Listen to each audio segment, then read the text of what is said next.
168 یہ 95 آیت ہے، دوسری سطر، وَلَقَدْ 168 صفحہ 168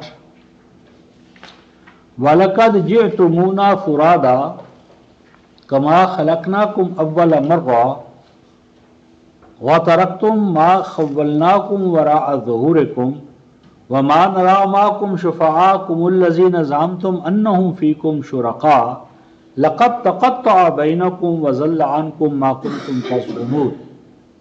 فرماتے ہیں بلا شبہ آؤ گے تم ہمارے پاس تنے تنہا، بلا شبہ آؤ گے تم ہمارے پاس تنے تنہا، جیسا کہ پیدا کیا ہم نے تمہیں پہلی دفعہ ایک اکیلا تنے تنہا۔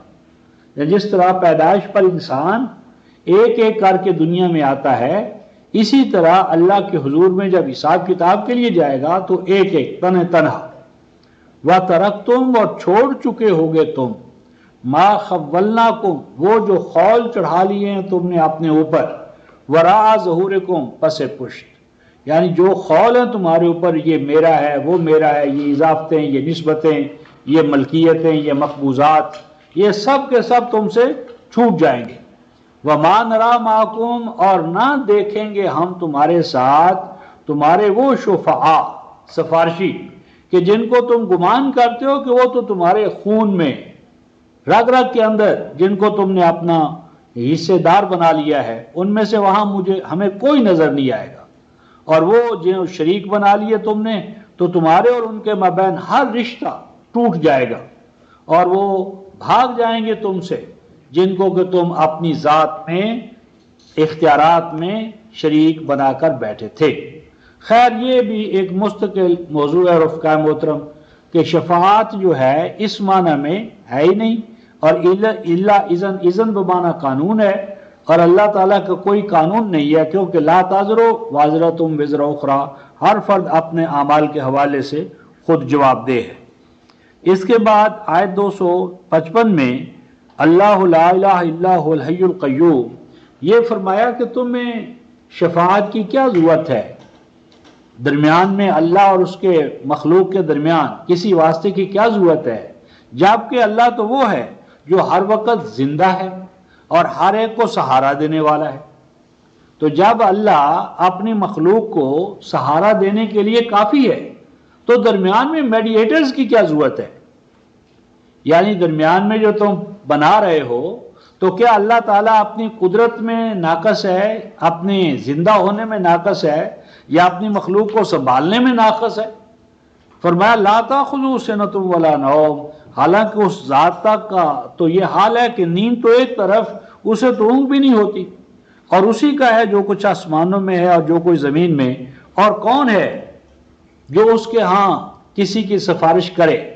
ہاں تب ہو سکتا تھا سفارش اگر اللہ کے ہاں کوئی ایسا قانون ہوتا، اور اس کے ہاں ایسا قانون کیوں ہو جبکہ وہ جانتا ہے وہ سب کچھ جو انسانوں کے آگے ہے، مخلوقات کے جو کچھ سامنے ہے، جو کچھ ان کے آگے ہے، جو کچھ ان کے پیچھے ہے، اور اس اللہ کے علم میں سے مخلوق کسی چیز کا احاطہ نہیں کر سکتی مگر وہی جو اللہ تعالیٰ کی مشیت کے مطابق ہو۔ یعنی اللہ تعالیٰ کی مشیت نے جو قدریں ٹھہرا دی ہیں، پیمانے ٹھہرا دیے ہیں، تو جن قدروں اور پیمانوں کا علم اللہ تعالیٰ نے کائنات فطرت میں رکھ دیا ہے یا قرآن میں رکھ دیا ہے، اتنا ہی علم انسانوں کا حاصل ہوتا ہے، اس سے زیادہ نہیں۔ اور واسع کرسی السماوات والارض، اس اللہ تعالیٰ کا اقتدار، کرسی کا معنی اقتدار، اس کا احاطہ قدرت آسمان و زمین پر چھایا ہوا ہے، اور زمین و آسمان کی حفاظت اس کے لیے کوئی تھکاوٹ کا باعث نہیں، اور وہ بلند عظمت والا ہے۔ اب یہ جو بلند عظمت والا اللہ ہے، لیکن اس نے اپنے دین کو منوانے میں اپنی بلندی اور برتری سے کام نہیں لیا۔ ارشاد فرمایا لا اکراہ فی الدین، یعنی باوجود اس کے کہ وہ اللہ بہت بلند ہے، بڑی قدرتوں اور طاقتوں کا مالک ہے، لیکن وہ قدرتوں اور طاقتوں والا اللہ اپنا دین منوانے کے حوالے سے جبر سے کام نہیں لیتا۔ یعنی وہ بادشاہوں کا بادشاہ، وہ طاقتوروں کا طاقتور، اس کی بندہ نوازی دیکھو کہ وہ بندہ نواز اپنا دین منوانے کے لیے جبر نہیں کرتا۔ لا اکراہ فی الدین، وہ اللہ دین منوانے میں کسی طرح کے جبر سے، لا اکراہ، نہیں کوئی جبر، نہیں کوئی اکراہ میں نا یعنی تشدد، یعنی جبرن اور قہرن، زورا زوری، لا اکراہ فی الدین، دین کے دائرے میں کوئی زورا زوری نہیں، کوئی جبر نہیں، کوئی تشدد نہیں، کوئی اپنی یعنی جبر سے منوانا، یہ اللہ کے دین میں نہیں ہے۔ کیوں؟ قد تبین الرشد من الخیش، کیونکہ اللہ تعالیٰ نے قانون یہ بنایا ہے کہ روشن ہو چکی ہے ہدایت۔ رشد کہتے ہیں منزل مقصود کی طرف جانے والا راستہ، اور غائی کہتے ہیں کھڈ اور کھائیاں۔ اللہ تعالیٰ نے اپنے نظام فطرت کے تحت، نظام ہدایت کے تحت روز روشن کی طرح اجاگر کر دیا ہے ہدایت کو، صحیح راستے کو، اور واضح ہو گئی ہدایت، صحیح راستہ کس سے؟ کھڈ سے، کھائیوں سے، غلط راستوں سے۔ چونکہ اللہ تعالیٰ فرما رہے ہیں کہ ہم نے کھڈ اور کھائیوں کو، صحیح راستے کو، حق اور باطل کو دو چار کی طرح اجاگر کر دیا ہے، لہٰذا اس دین میں کسی طرح کے جبر اور تشدد کی کوئی گنجائش نہیں۔ اس ضمن میں دو مقام ہم دیکھتے ہیں رفقائے محترم، ایک تو سورہ یونس، سورہ یونس یہ 10 اور آیت ہے 99 اور 100۔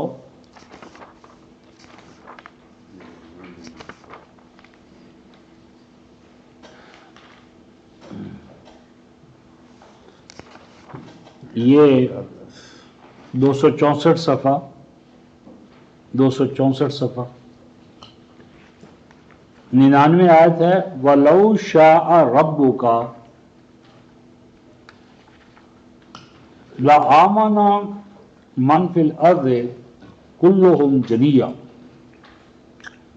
اگر تیرا رب چاہتا، لو شاء ربک، اگر تیرا رب چاہتا، مراد یہاں یہ ہے کہ اگر تیرا رب اپنی کرنی کرتا، یعنی اپنی منمانی کرتا، تو پھر کیا ہوتا؟ لا آمانا، تو ایمان لے آتے۔ کون ایمان لے آتے؟ من فی الارض کلہم جمیعا، سب کے سب جو روئے زمین پر ہیں، کوئی ایک بھی نہ بچتا۔ مراد یہاں پر یہ ہے کہ انسان کو صاحب اختیار و ارادہ نہ بنایا جاتا، جس طرح بھیڑ، بکریاں، وحوش، طیور، جتنی بھی انواع حیوانی ہیں انسان کے ماں سوا، جن کے پاس اختیار و ارادہ نہیں ہے، تو وہ سارے کے سارے ایک ڈگر پر چلنے والے ہیں، تو انسان کو بھی ایک ڈگر پر چلا دیا جاتا، اختیار ارادہ ہی اس کو نہ دیا جاتا۔ آگے فرماتے ہیں افانتا تکرہ الناس، تو اے رسول کیا آپ ڈنڈا چلائیں گے، کیا آپ جبر سے کام لیں گے؟ حتیٰ یکونوا مومنین، اور اتنا جبر کریں گے، ڈنڈا چلائیں گے، تلوار چلائیں گے، یہاں تک کہ سارے کے سارے جو ہے نا یہ مومن ہو جائے۔ یعنی کیا آپ جو کام اللہ نے نہیں کیا، کیا وہ کام آپ کریں گے؟ یہ استفہامی انکاری ہے، جب اللہ نے نہیں کیا تو آپ کیسے کریں گے؟ آپ تو اللہ کے نمائندے اور رسول ہیں۔ اور آگے ارشاد فرماتے ہیں وَمَا كَانَ لِنَفْسٍ أَن تُؤْمِنَ، اور نہیں ہے انسانی ذات کے لیے کہ وہ مومن ہو، الا باذن اللہ۔ الا باذن اللہ کا معنی بھی غلط ہے، عام ترجمہ یہ ہے مگر جب اللہ اجازت دے۔ گویا کہ مومن تبھی ہوتا ہے جب اللہ اجازت دے، اور اللہ اجازت، جس کو گویا جو مومن نہیں ہو رہا تو اس لیے نہیں ہو رہا کہ اللہ نے اجازت نہیں دی، تو بات تو پھر وہی ہو گئی، جبر تو پھر ہو گیا۔ یہاں الا باذن اللہ کا معنی ہے رفقائے محترم اللہ کے قانون، مگر ایک اللہ کا قانون ہے ایمان کے باب میں، کفر کے باب میں۔ اذن بمعنی قانون کی دلیل سورہ الاعراف آیت نمبر 58، اور اللہ کا قانون وہ کیا ہے؟ سورہ الکہف 18ویں سورہ آیت نمبر 29، کہ قل الحق من ربکم فمن شاء فلیؤمن ومن شاء فلیکفر، یعنی انسانی ذات کے لیے ایمان یا کفر اللہ کے ایک ٹھہرائے ہوئے قانون کے تحت ہے، اور قانون کا ایک شعر یہ ہے وَيَجْعَلُ الرِّجْسَ عَلَى الَّذِينَ لَا يَعْقِلُونَ، اور جو لوگ عقل سے کام نہیں لیتے اللہ تبارک و تعالیٰ ان پر غلاظت اور گندگی کو مسلط فرما دیتے ہیں۔ گویا کہ عقل سے کام نہ لینا یہ غلاظت اور گندگی ہے، پلیدگی ہے۔ یعنی پلیدگی رجس، راجاسا کا مان ہوتا ہے چلتے ہوئے پانی کا رک جانا. پانی تو زندگی کا سورس ہے، لیکن یہی پانی جو ہے رفقائے محترم جب تالاب کی جوڑ کی شکل میں رک جائے، تازہ پانی اس میں نہ پڑے تو اس میں عفونت اور سرانڈ پیدا ہو جاتی ہے. اور وہ پانی جو تازہ ہوتا ہے تلاش میں انسان مارا مارا پھرتا ہے. جب وہ رک جاتا ہے عفونت اور سرانڈ پیدا ہوتی ہے اور انسان اس سے بھاگتا ہے. تو اللہ تعالیٰ نے ان قوموں کو، افراد کو جو عقل و بصیرت سے کام نہ لیں، گلے سڑے پانی سے تعبیر کی ہے. سرانڈ، عفونت، بدبو. اور اس ضمن میں یہ جو رسول کے بارے میں فرمایا کہ کیا آپ ایسا کریں گے، یہ استفہامی انکاری ہے کہ آپ ایسا نہیں کریں گے. اور اس کی ایک تاریخی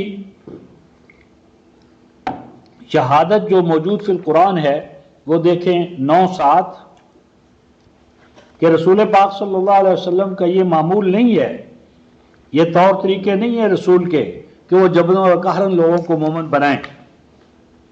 یہ 225 صفحہ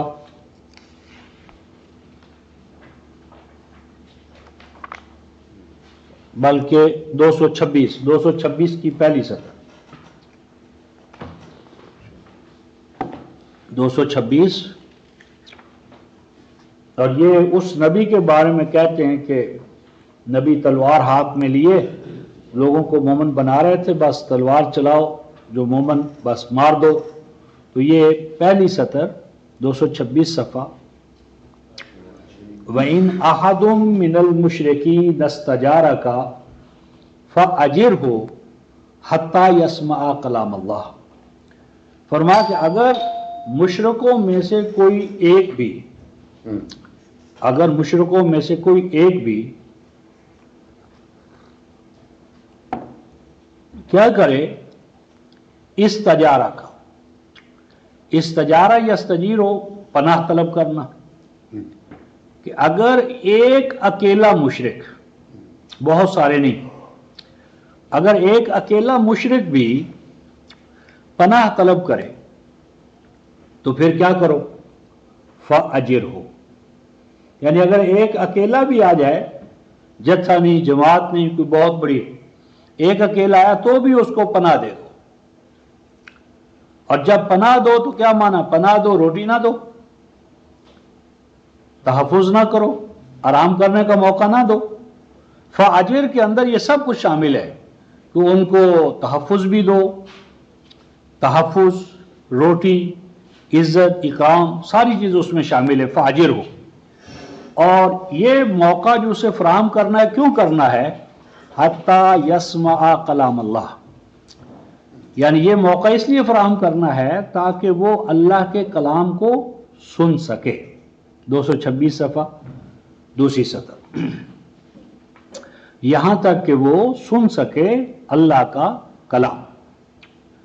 اب یہاں نقطہ یہ ہے رفقائے محترم کہ سنانے والے جو کلام کو وہ افصح العرب اور محبت وحی ان پہ نازل ہوئی اور اللہ تعالیٰ نے انہیں قرآن سکھایا.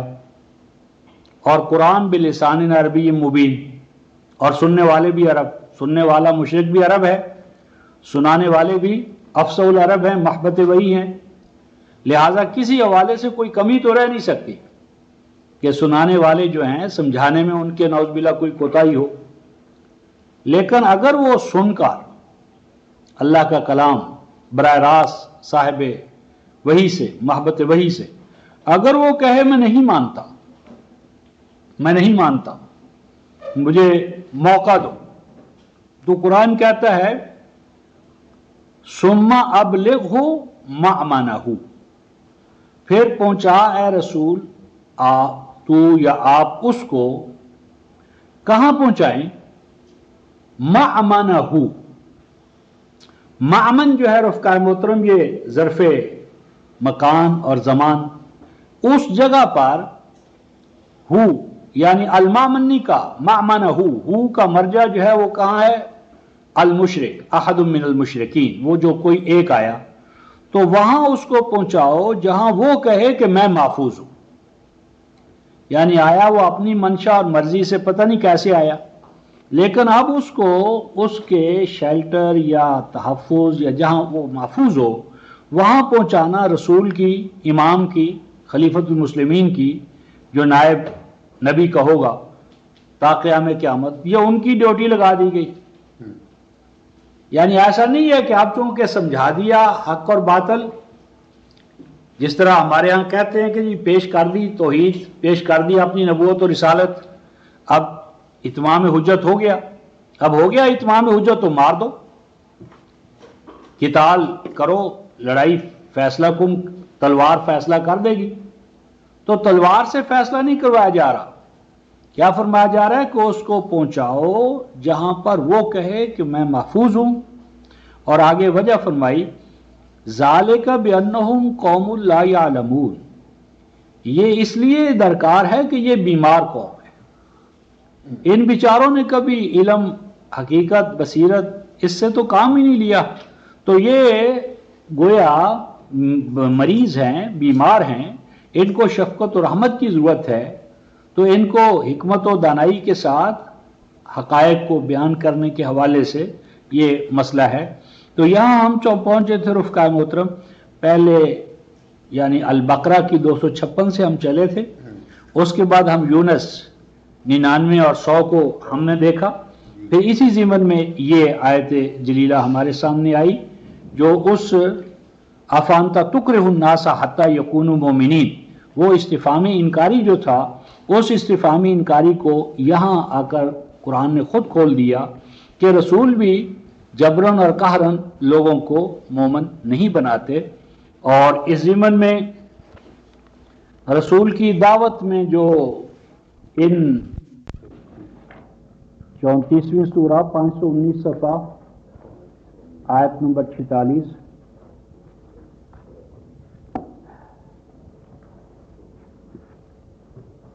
دوسری سطر ہے، قل انما اعظکم بواحدہ ان تقوموا للہ مثنی و فرادا ثم تتفکروا ما بصاحبکم من جنہ ان هو الا نذیر لکم بین یدی عذاب شدید۔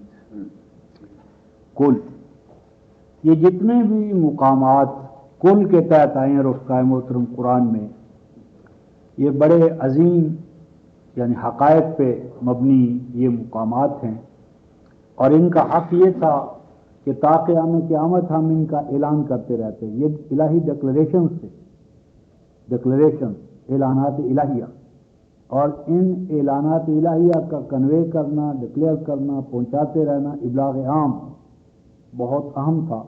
تو بہرحال کل اعلان عام کیجیے، اور انما کلمہ حصر ہے، انما کلمہ حصر، اس کے سوا کوئی بات نہیں، بس بات تو اتنی سی ہے، اعظکم، میں نصیحت کرنا چاہتا ہوں، نصیحت کرتا ہوں تمہیں، اور نصیحت کس حوالے سے کرنا چاہتا ہوں، کتنی نصیحتیں کرنا چاہتا ہوں، بواحدۃ، بواحدۃ، ایک ہی بات کی، یعنی ایک ہی بات ہے جس کی میں تم سے نصیحت کرنا چاہتا ہوں۔ اب وہ جو ایک ہی بات ہوگی رفقائے محترم، اور نبی اپنی امت سے یا مخاطب سے کہے گا کہ ایک ہی بات ہے جس پہ ذرا غور کر، تو ذہن میں آتا ہے کہ وہ کہے گا کہ اللہ کی توحید پہ، میری رسالت پر، یہی وہ بنیادی مسائل ہیں کہ میری اللہ کی توحید یا آپ کی رسالت، پھر آگے مسائل خود بخود ان سے پیدا ہوتے ہیں۔ لیکن یہاں دیکھیں کہ وہ اہم بات، ایک ہی بات جس کا مطالبہ کیا جائے وہ کیا ہے،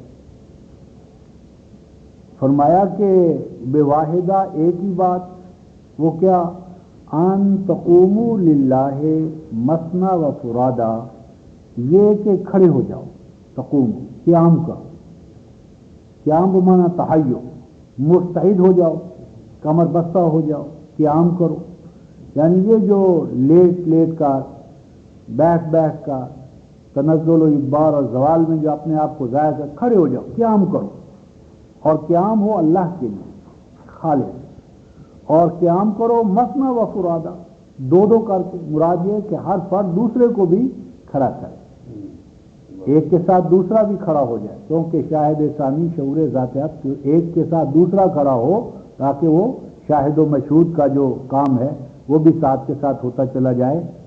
لیکن ایسا نہ ہو کہ اگر دوسرا کھڑا نہ ہو، ہم تو چلے تھے اس کو کھڑا کرنے کے لیے اور اس نے تو کیا کھڑا ہونا تھا، ہمیں بھی اس نے بٹھا دیا، ایسا نہ ہو، فرادا، چلو بھائی دوسرا کھڑا نہیں ہوتا تو تم تو کھڑے ہو جاؤ، یعنی دو دو کر کے، لیکن ایسا نہ ہو کہ جس کو کھڑا کرنے کے لیے گئے اس نے ڈال لیا اور اب وہ کہتا صاحب میں بھی کھڑا نہیں ہو سکتا، تو ایسا نہ ہو، ایک ایک کر کے بھی کھڑے ہو جاؤ۔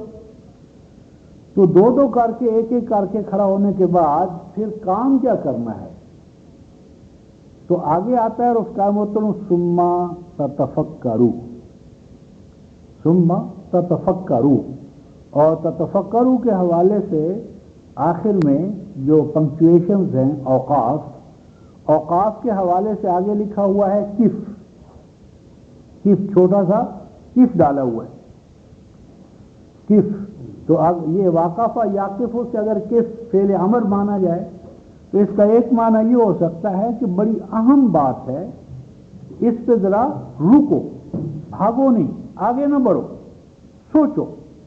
تو کیا فرمایا ثم تتفکروا، یہ ایک ایک کر کے دو دو کر کے جو قیام کرنا ہے، تو قیام کے بعد پہلا مطالبہ نبوت کا یا نبی کا یہ ہے ثم تتفکروا، سوچنا شروع کرو، سوچا کرو، یعنی سوچ کے اوپر جو تم نے تالے لگا رکھے ہیں، اندھی تقلید، انبیاء کے مقابلے میں سارا مسئلہ ہی یہ ہے کہ سوچنا نہیں، سوچ سے کام نہیں لینا، یعنی جو کچھ باپ دادا نے اکابر نے کہہ دیا ہے بس وہ حرف آخر ہے، ہم تو سوچیں، سوچی پیادے بندہ گیا، سوچیں گے ہم تو بات کیسے آگے چلے گی۔ تو ثم تتفکروا یعنی کہنا میں نے یہ تھا کہ یہ جو مطالبہ تھا، ایک ہی مطالبہ، عظیم الشان مطالبہ، وہ کیا تھا کہ تفکر و تدبر، جو صدیوں سے جو تم نے اس پر تالے لگا دیے ہیں ان کو کھولو، آج خود سوچو، ہر فرد جو ہے وہ سوچے آج خود، اور قرآن محل تدبر ہے، صرف اکابر کے حوالے سے نہیں، میرے اور آپ کے حوالے سے بھی، یعنی ہر قرآن کا مخاطب جو ہے اس کا قرآن پر، یعنی قرآن کا اس پر حق ہے کہ وہ از خود تفکر، تدبر، تعقل، سوچنے سمجھنے کی صلاحیتیں جو ہیں ان کو بروئے کار لائے، کیونکہ فرمایا انا جعلناہ قرآنا عربیا لعلکم تعقلون 43:2 کہ یہ قرآن کیوں لعلکم تعقلون، تاکہ تم خود بھی عقل و بصیرت سے کام لو، اور آگے فرمایا ما بصاحبکم من جنہ، کہ جو شخص تم سے یہ مطالبہ کر رہا ہے تفکر کا، تو خود سوچو وہ مجنون ہو سکتا ہے، یعنی جو آپ کو اور مجھے کہے سوچا کرو، غور و فکر سے کام لو، تو جو دنیا جہان کو غور و فکر کی دعوت دینے کے لیے آیا ہے وہ مجنون کیسے ہو سکتا ہے؟ ما بصاحبکم من جنہ، وہ مجنون نہیں ہو سکتا، وہ دیوانہ نہیں ہو سکتا، وہ تو فرزانگی کے اعلیٰ مقام پر ہے کہ جو دنیا جہان کے فرزانوں کو، اولو الالباب کو چیلنج کرتا ہے تفکر کا، تو وہ خود مجنون کیسے ہو سکتا ہے؟ ما بصاحبکم من جنہ، وہ مجنون نہیں ہو سکتا، جنون کی کوئی شائبہ اس تک اس کی رسائی نہیں ہو سکتی۔ ان هو الا نذیر لکم بین ید عذاب شدید، اور حاضر اور مستقبل جو عذاب شدید جس میں تم مبتلا ہو اور ہونے والے ہو اس سے تو آگاہ کرنے کے لیے، آنے والے خطرات سے آگاہ کرنے کے لیے، وہ بیدار کرنے کے لیے وہ تمہیں یہ دعوت دے رہا ہے تفکر اور تدبر کی۔ اور اس ضمن میں رفقائے محترم ایک سورہ الملک، 67 سورہ ملک،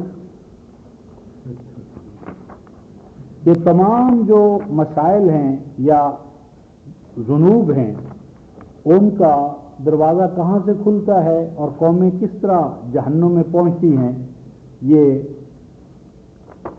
673 صفحہ ہے، 673 صفحہ۔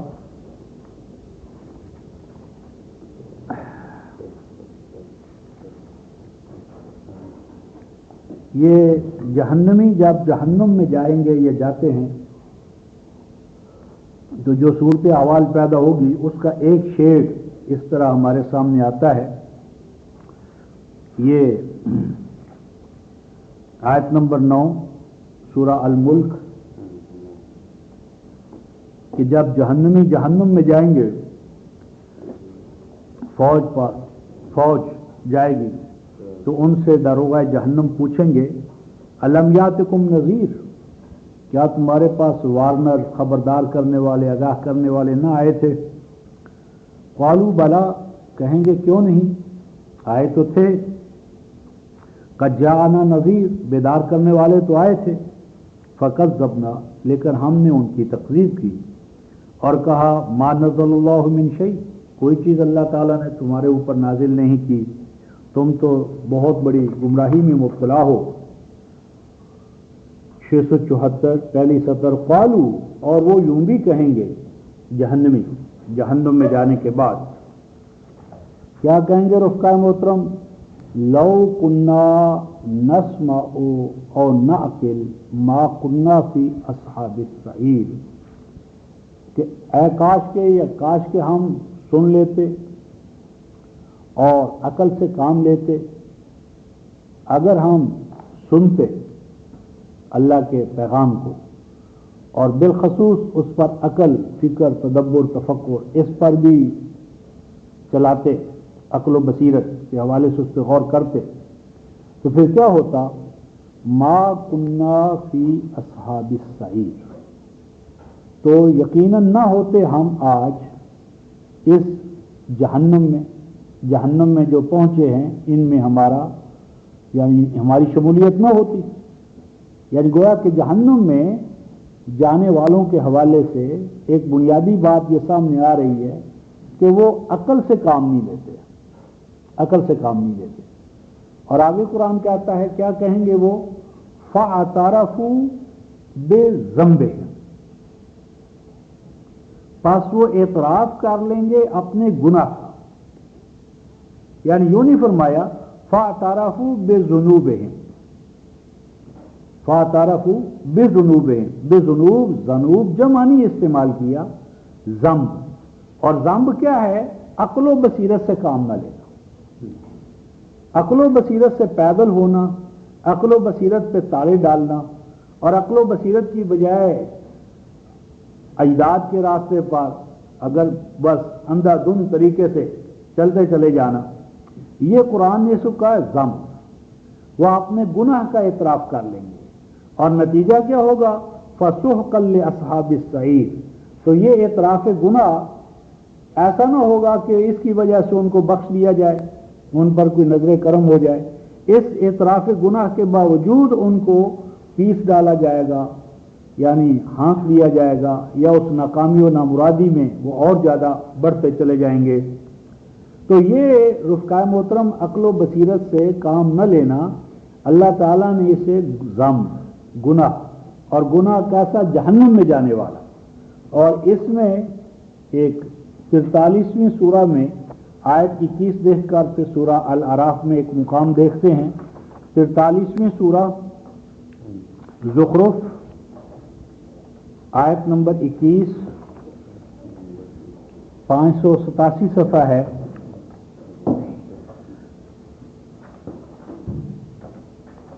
587 صفحہ. ہم آتیناہم کتابا من قبلہ فہم بہ مستمسکون، کیا ہم نے انہیں اس قرآن سے قبل کوئی کتاب عطا کی تھی؟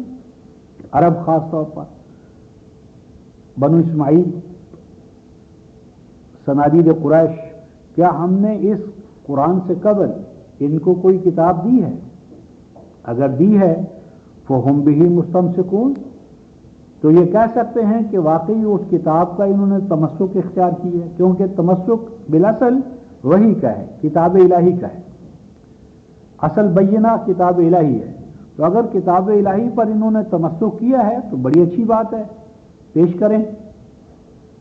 آگے بل قالوا انا وجدنا آباءنا علی امہ وَإِنَّا عَلَىٰ آثَارِهِمْ مُقْتَدُونَ، کہتے نہیں یہ بات تو نہیں ہے، بال اضراب کے لیے، ایسی بات تو نہیں ہے کہ ہمارے پاس کتاب ہے، ہاں اضراب کے بعد کیا ہوگا، یہ بات تو نہیں ہے، کتاب تو نہیں ہے ہمارے پاس، ہاں پایا ہے ہم نے اپنے باپ دادا کو، فور فادرز کو، اکابر کو، مشائخ کو، اسلاف کو، علی امہ ایک ڈگر پر، طور طریقے پر، اجماع و تواتر پر، ایک طور طریقے پر پایا ہے ہم نے اپنے آبا و اجداد کو، مادی مانوی آبا و اجداد، اور بلا شبہ ہم ان کے آثار پر، ان کے جو آثار ہیں، نشانات، ہاں جی، ان کے چھوڑے ہوئے طور طریقے، مقتدون، ان سے ہم ہدایت و رہنمائی حاصل کر رہے ہیں۔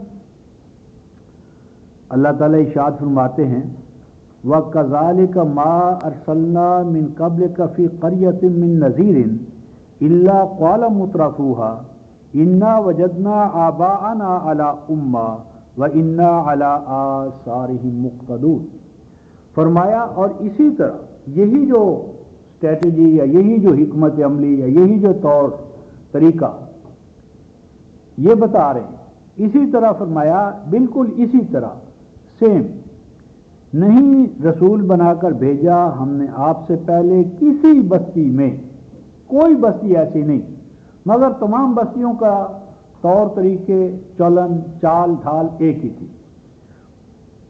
یعنی کوئی بستی ایسی نہیں کہ جس میں ہم نے کوئی نذیر بھیجا ہو، مگر الا قال مترفوہا، مگر وہاں کے جو مترفین تھے، دوسروں کی محنت پر پلنے والے، دوسروں کی محنت کو ہتھیا لینے والے، تو دوسروں کی محنت پر پلنے والے، یہ جو حشرات الارض، دوسروں کی محنت کسی کی، جدوجہد کسی کی، جدوجہد کرنے والا، محنت کرنے والا کمین، اور اس کو ہتھیا لینے والے شرفا، تو ان مترفین نے کیا کہا، انا کہنے لگے، وجدنا پایا ہے ہم نے، آباءنا اپنے باپ دادا کو، علی امہ ایک ڈگر پر، طور طریقے پر، پریولیج کلاس، کہ پہلے سے جو رائج الوقت قبضہ گروپ چلا آ رہا ہے ناجائز قابضین کا، انہوں نے کہا ہمارا جو پہلا طور طریقہ ماضی سے ورثے کے طور پر ہمیں منتقل ہو رہا ہے، ہم تو اسی پر قائم رہیں گے، کیونکہ اسٹیٹس کو جو ہے اسی سے بحال رہتا ہے، اور اس میں کوئی چینج، کوئی تغیر یا کوئی تبدیلی ہم اس کے روادار نہیں ہیں۔ وَإِنَّا عَلَىٰ آثَارِهِم مُقْتَدُونَ، اور ہم تو انہی جو روایات، قصے، کہانیاں، طور طریقے ہیں جی، اسٹیبلش نظام چلا آ رہا ہے، اسی کی اقتدا کریں گے۔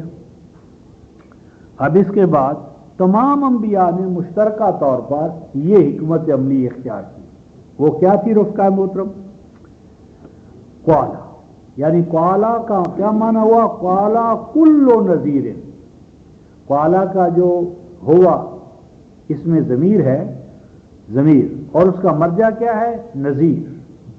ہر نذیر نے جو کسی بھی بستی میں آیا، خواہ اس کی زبان کچھ تھی، وقت کچھ تھا، مکان کچھ تھا، زمان، مکان اور لسان خواہ اس کی کچھ بھی کیوں نہ تھی، تو بھی سب نذیر نے، سب نذیروں نے، اللہ کی طرف سے آنے والوں نے ایک ہی بات کہی۔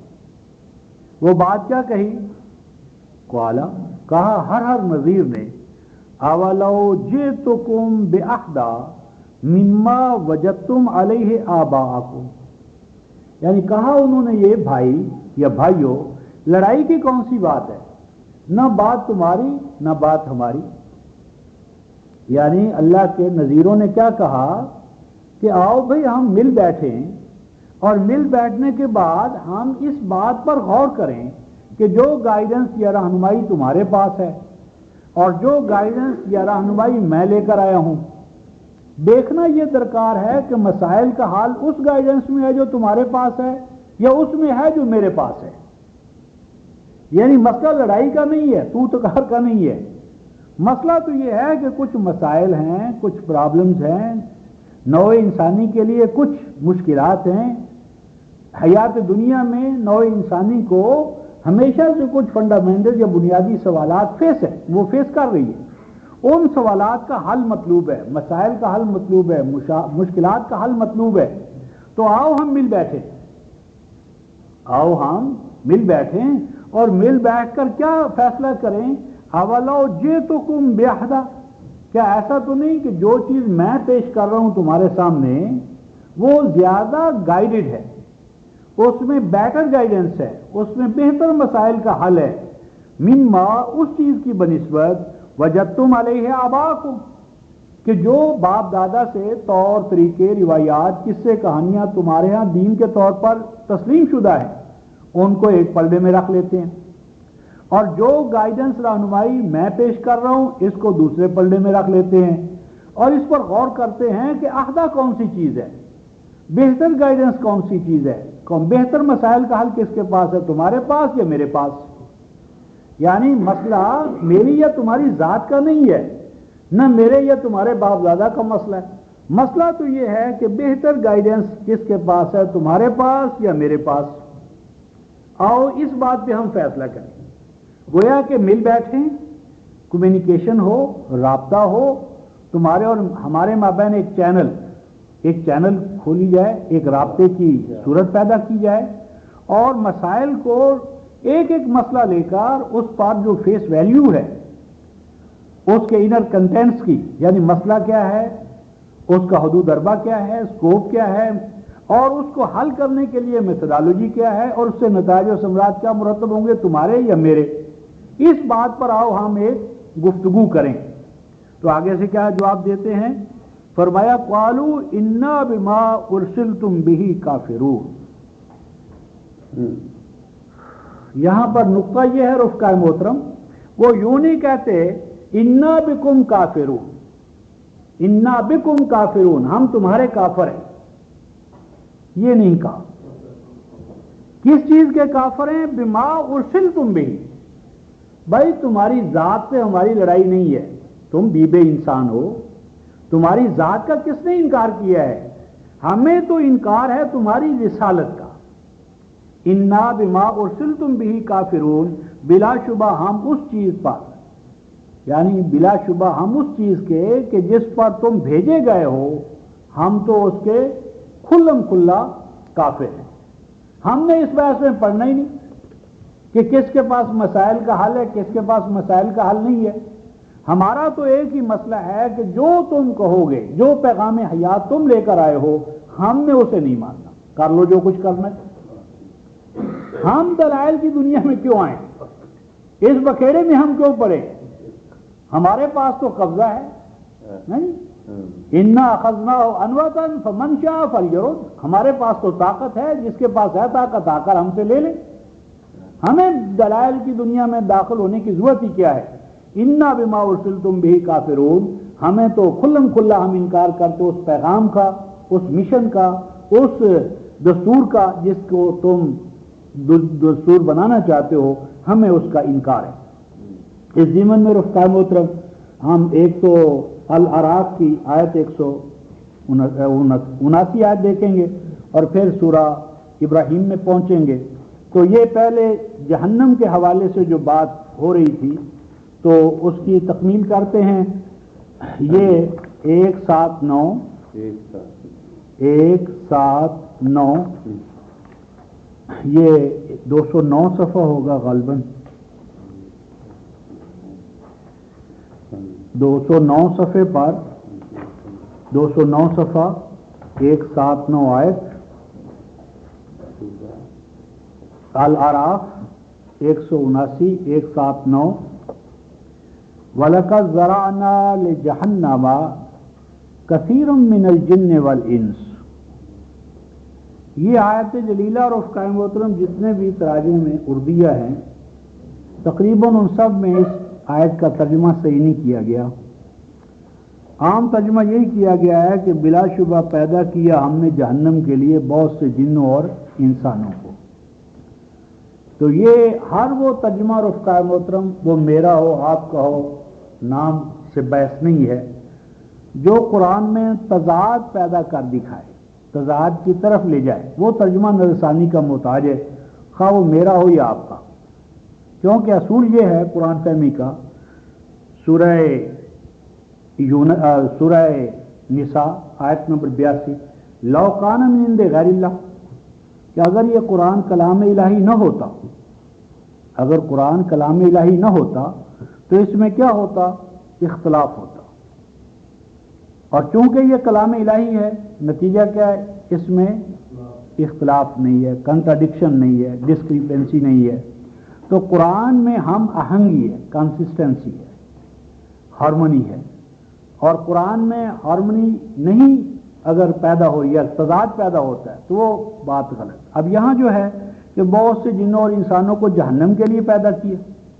اس کے ساتھ ایک حوالہ لکھ لیں، 51-56 سورہ ذاریات آیت نمبر 56، 51-56، ما خلقت الجن والانس الا لیعبدون، نہیں پیدا کیا میں نے جن اور انس مگر کیوں پیدا کیا؟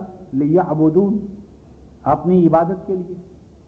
اب 51-56 میں کہا کہ جن اور انس کو عبادت کے لیے پیدا کیا، اور یہاں کہا کہ جن اور انس کو جہنم کے لیے پیدا کیا. تو جہنم کے لیے پیدا کرنا اور اپنی عبادت کے لیے پیدا کرنا دونوں میں تضاد ہے. لہذا دونوں ترجمے بیک وقت صحیح نہیں ہو سکتے. اب جب ہم اس مقام پر پہنچے تو جو 51-56 ہے اس کا تو کوئی دوسرا ترجمہ ممکن نہیں. خلق خلق ہے اور ما اور اللہ کا حصر ہے. ما خلقت الجن والانس الا لیعبدون، نہ یعبدون کا کوئی دوسرا معنی، نہ خلق کا کوئی دوسرا معنی، نہ ما اور اللہ کے حصر کو توڑنے کی ہمارے پاس گنجائش. لہذا جو ما اور اللہ کے حصر پر قائم آیت ہے اس کا تو کوئی دوسرا ترجمہ ممکن نہیں، وہ محکم رہے گا اپنے مقام پر. اور یہاں ذرانہ کے حوالے سے ہم جب قرآن کے استعمالات کو دیکھیں گے کہ جہنم کے حوالے سے قرآن کون کون سی تعبیرات یا اسالیب اختیار کرتا ہے، تو کہیں ہم دیکھیں گے کہ سیک الذین کفروا الی جہنم زمرا، سیکا ہانکا جائے گا، نسوق المجرمین ہانک دیں گے ہم، اول کے یا ڈال دیں گے ہم. تو پھر ہم ذرانہ کو دیکھیں گے کہ کیا ذرانہ کا لازمی معنی خلقنا ہے یا اس کا معنی بکھیرنا بھی ہے، بکھیرنا، منتشر کرنا، ڈال دینا. تو پس ہم وہ یعنی کسی بھی لفظ کا وہ یعنی شیڈ لیں گے کہ جو محکمات کے ساتھ ہم آہنگ ہو. لہذا ہم ذرانہ کا ترجمہ کریں گے ہانک دیں گے، ڈال دیں گے، ہاں جی، بکھیر دیں گے، منتشر کریں گے یعنی ہانک دینا. تو ہم ہانک دیں گے جہنم کی جانب بہت سے جنوں اور انسانوں کو. کیوں وہ جہنم کی طرف ہانک دیے جائیں گے؟ اس لیے لہم قلوب لا یفقہون بہا، یہ نہیں سبب کہ ان کو اللہ تعالیٰ نے غور و فکر کے لیے دماغ نہیں دیے تھے. فرمایا غور و فکر کے لیے ہم نے دماغ دیے تھے مگر دماغ سے انہوں نے کام نہ لیا. ان کو آنکھیں دی، آنکھوں سے نہ دیکھا، ان کو کان دیے اور انہوں نے کانوں سے نہ سنا. تو فرمایا کہ یہ انسان نہیں، اولئک کالانعام، یہ تو اینیملز کی طرح ہیں، کیٹلز کی طرح ہیں اور ان سے بھی بدتر، اور یہی لوگ اصل غافل ہیں. یا صرف یہاں ہم جو 67-10 کا حوالہ تھا بے ذنبہم، تو ذنب کی یہاں یہ ایک تفسیر ہوئی کہ عقل، فکر، آنکھیں، دل، دماغ اللہ تعالیٰ نے جو آلات عطا کیے ہیں ان سے کام نہ لینا یہ جہنم میں جانے کا سبب بنا.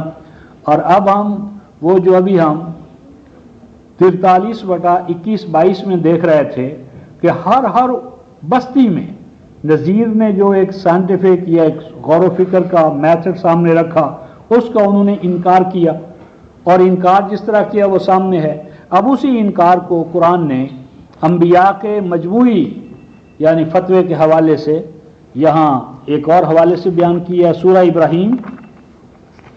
ابراہیم نامی 14ویں سورہ ہے، یہ 308 صفحہ 308 صفحہ.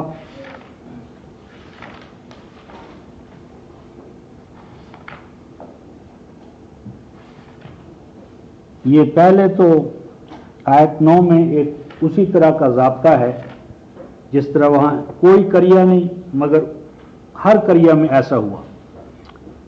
تو یہاں بھی آیت نمبر 9 میں چوتھی سطر ہے 308 صفحہ. الم یاتکم نبأ الذین من قبلکم، کیا نہیں پہنچی تمہیں نبا؟ نبا بار بار رفقۂ محترم قرآن میں نبا انبیاء کے حوالے سے جو ہے نا انبا اخبار نہیں، تو نبا ایسی خبر کو کہتے ہیں کہ جس کو وہ پہنچائی جائے اس میں اس کے لیے فلاح ہو، خوشخبری ہو۔ تو یہ جتنی بھی انبیاء علیہ السلام کے حوالے سے ہمیں بتائی گئی ہیں چیزیں، ان کو قرآن نے انبا کہا ہے، کیونکہ جن کو بتائی گئی ہے اس میں ان کے لیے فوز و فلاح کا، ان کے لیے شرف و مجد کا اس میں سامان ہے۔ تو انبیاء ما سبق کے حالات انبا، کیسے جیسے قوم نوح، قوم عاد، قوم سمود، اور وہ جو ان کے بعد گزری کہ جن کو اللہ کے سوا کوئی نہیں جانتا۔ آگے فرمایا جاءتہم رسلہم بالبینات، آئے ان سب کے پاس، ان سب اقوام کے پاس رسول آئے، کیا لے کر رفقۂ محترم؟ بالبینات، واضح اور دو ٹوک احکام لے کر، ہدایات لے کر، پروگرام لے کر، یعنی جو پروگرام، احکام، ہدایات، حکمتیں، اعمال، نتائج و ثمرات جو کچھ تھا وہ واضح، دو ٹوک، کلیئر کٹ، بغیر کسی ابہام کے، اجمال کے، سب واضح۔ پھر انہوں نے کیا کیا؟ اقوام نے کیا کیا؟ اقوام نے یہ کیا، وہاں فرمایا تھا رفقائے محترم کہ انہوں نے، ہر نذیر نے کیا کہا؟ اولو جئتکم باحدی مما وجدتم علیہ آباءکم، یہی کہا تھا، عقل منطق کی بات، استدلالی بات۔ یہی یہاں بینات سے اس کو تعبیر فرمایا، بینات۔ تو پھر کیا ہوا؟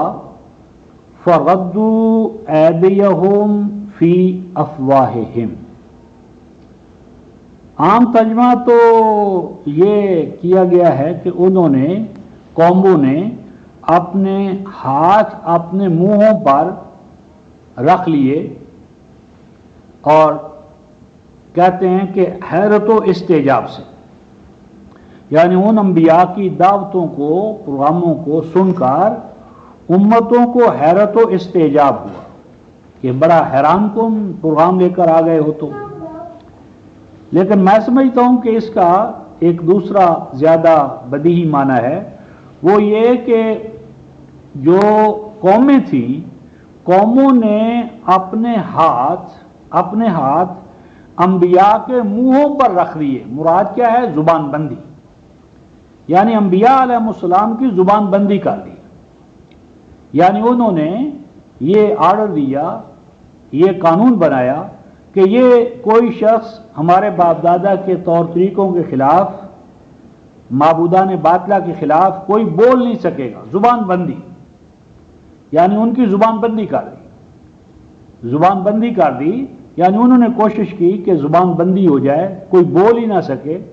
اور دوسرے مقام پر سورہ مومن میں فرمایا کہ ہر امت نے یہ چاہا کہ وہ رسول کو پکڑ لے اور اس کو غزان پہنچائے، تکلیف پہنچائے، اور اس کے ساتھ وہ کرے۔ تو یہاں فردوا ایدیہم فی افواہہم، تو انہوں نے اپنے ہاتھ ان کے منہوں پر، مراد یہ ہے کہ ان کو زبان بندی، اور دوسرا یہ ہے کہ انہوں نے اپنے ہاتھ پھیلائے ان کے منہوں کی جانب، یعنی مارنا، دھاڑنا، برا بھلا کہنا، طعن و تشنیع کرنا، ان کی عیب جوئی کرنا، اس طرح کی چیزیں انہوں نے کی۔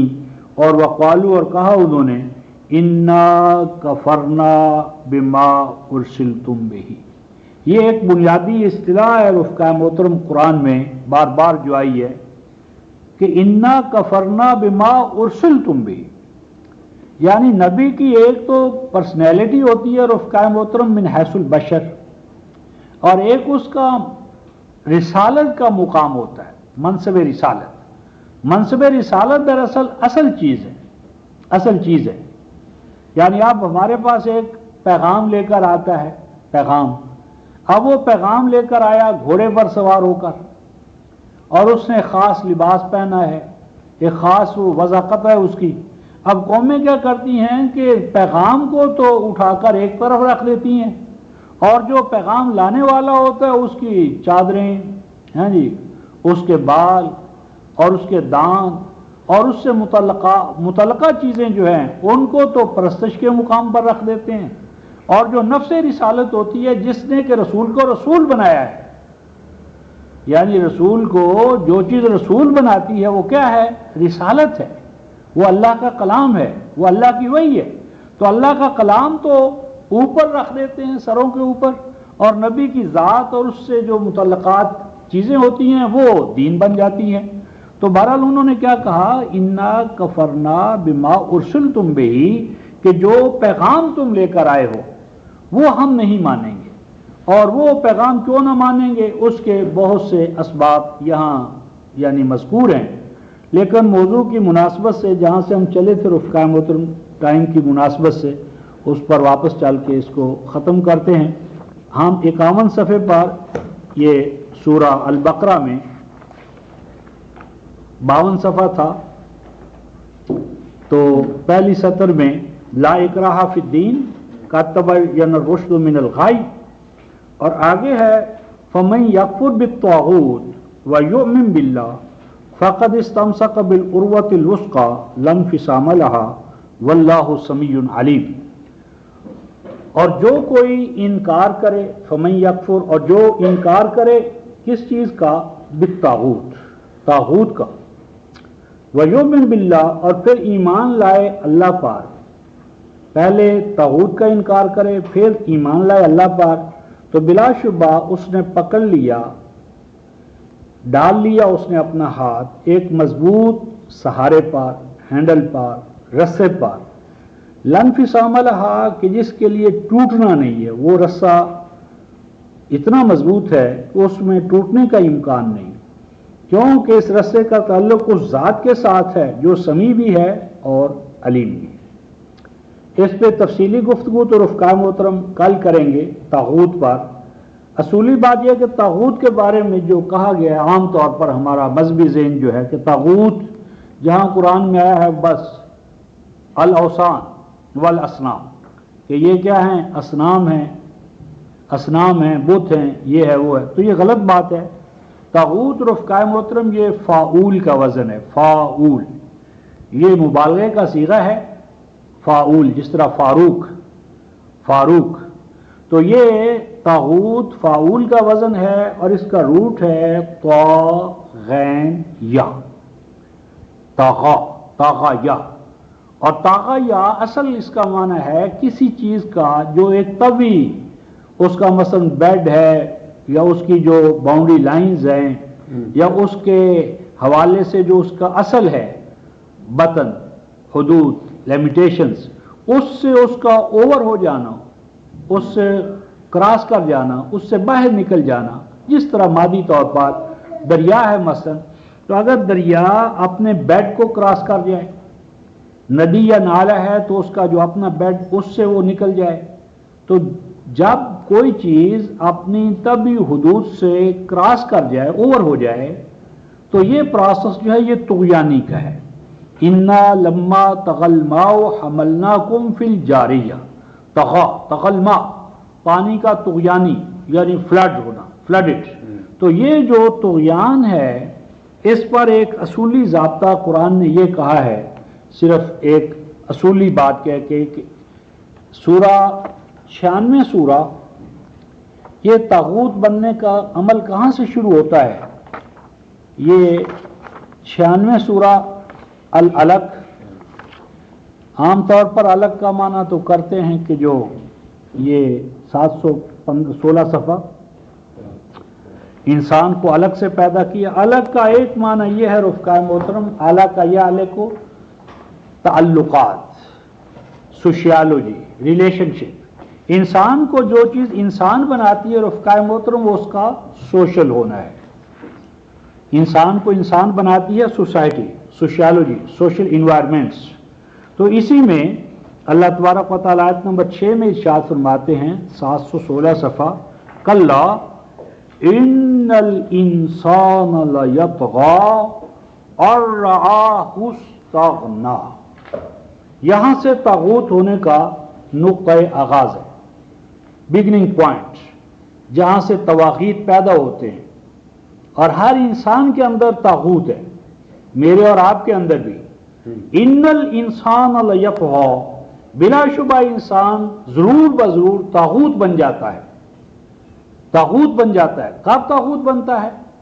اور رآہ استغنا، جب وہ اپنے بارے میں یہ گمان کرنے لگتا ہے کہ وہ کسی کا محتاج نہیں، باقی سارے اس کے محتاج ہیں۔ یعنی جب انسان اپنی حاجت مندی جو اس کی ابدیت کا اور اس کے مخلوق ہونے کا لازمی تقاضا ہے، حاجت مندی، انتم الفقراء واللہ الغنی، تو جب اللہ کے الغنی ہونے کو انسان نظر انداز کرتا ہے اور اپنے آپ کو کہتا ہے کہ میں اب سب کا داتا ہوں، میرے اوپر کوئی پکڑنے والا نہیں، میں ہر ایک کی گرفت سے آزاد ہوں، تو جب انسان اپنے آپ کو مستغنی عن الغیر، تو یہاں سے طاغوت کا آغاز، ان الانسان لیطغی ان رآہ استغنی۔ اور یہ کل انشاءاللہ طاغوت پر قرآن کی روشنی میں گفتگو کریں گے۔ اور ایک دوسرا حوالہ اس کے ساتھ لکھ لیں، سورہ یہ 79 نازعات، ہاں 79 سورہ 702 صفحہ آیت نمبر غالباً یہ دوسری سطر ہے، 37 آیت ہوگی۔ فَأَمَّا مَنْ طَغَى وَآثَرَ الْحَيَاةَ الدُّنْيَا فَإِنَّ الْجَحِيمَ هِيَ الْمَأْوَى وَأَمَّا مَنْ خَافَ مَقَامَ رَبِّهِ وَنَهَى النَّفْسَ عَنِ الْهَوَى فَإِنَّ الْجَنَّةَ هِيَ الْمَأْوَى۔ فرماتے ہیں فَأَمَّا مَنْ طَغَى، پس جو کوئی طغا ہوا، طاغوت بنا، فَأَمَّا مَنْ طَغَى، وہاں فرمایا تھا ان الانسان لیطغی ان رآہ استغنی، جب انسان اپنے آپ کو مستغنی عن الغیر سمجھتا ہے تو وہ طاغوت بن جاتا ہے۔ اور طاغوت بننے کا جب پروسیس شروع ہوتا ہے تو پھر وہ کس طرح چلتا ہے آگے؟ فرمایا فَأَمَّا مَنْ طَغَى، پس جو کوئی کہ طاغوت ہوا، طاغوت بنا، تو پھر طاغوت بننے کی پہچان کیا ہے؟ وَآثَرَ الْحَيَاةَ الدُّنْيَا، تو وہ پھر ترجیح دیتا ہے، آثارا باب افعال، ترجیح دینا، پریفر کرنا، تو وہ پھر ترجیح دیتا ہے، کس چیز کو ترجیح دیتا ہے رفقائے محترم؟ الحیات الدنیا، عام طور پر اس کا ترجمہ کرتے ہیں دنیا کی زندگی، دنیا کی زندگی، غلط ترجمہ ہے۔ دنیا کی زندگی یہ مضاف الیہ نہیں ہے قرآن میں، یہ موصوف صفت کے طور پر ہے۔ الحیات موصوف ہے اور الدنیا اس کی صفت ہے، دنیاوی زندگی نہیں، یہ صفت ہے دنیا الحیات کی۔ تو یہ دو زندگیاں ہیں رفقائے محترم، ایک ہے الحیات الدنیا اور ایک ہے الحیات الاخرہ۔ انسان کے پاس دو زندگیاں ہیں، ایک اس کی اینیمل لائف ہے، اینیمل لائف جو اس کے حیوانی وجود کا ترابیت، یعنی انسان کا جو ترابیت کا جو پہلو ہے، جو اینیملزم یعنی حیوانی زندگی، اور ایک حیوانی زندگی کے اوپر ہے ثم انشأناه خلقا آخر فتبارک اللہ احسن الخالقین، ایک ہے خلق آخر، وہ اس کی نفخت فیہ من روحی فقعوا لہ ساجدین، وہ اس کی ہیومن لائف ہے۔ پس یہ اینیمل لائف جو ہے یہ جس وقت مقصود بھی ذات بن جاتی ہے اور جو دوسری زندگی ہے وہ من و مٹی کے نیچے دبا دی جاتی ہے ترابیت کے سامنے، تو یہاں سے یہ کیا قرآن کہتا ہے وآثر الحیات الدنیا، جب انسان طاغوت ہوتا ہے تو وہ اینیمل لائف کو، حیات دنیا کو وہ ترجیح دیتا ہے اور حیات آخرہ کو پس پش ڈالتا ہے۔ اور اسی چیز کو قرآن حکیم نے 47ویں سورہ کی آیت نمبر 12 میں، 47-12 میں اسی چیز کو کفر قرار دی ہے۔ کفر کیا ہے؟ کھانا پینا، بچے پیدا کرنا، مر جانا، بس اینیمل لائف، اینیملسٹک۔ تو یہ اینیملسٹک کنسیپٹ آف لائف جو ہے یہی دراصل کفر ہے، اور یہیں سے تمام دوسرے مسائل اور پیدا ہوتے ہیں۔ تو یہ رفقہ محترم طاغوت قرآن حکیم کے آئینے میں کیا ہے، اس کے مظاہر کیا ہیں، افعال اور آثار کیا ہیں، اور ہم کس مقام پر کھڑے ہیں، اور انبیاء علیہ السلام نے کیا اس حوالے سے ہمارے لیے نظام وحی سے عطا کیا ہے، تو اس پر کل انشاءاللہ گفتگو کریں گے۔ تو آخر دعوانا ان الحمدللہ رب العالمین۔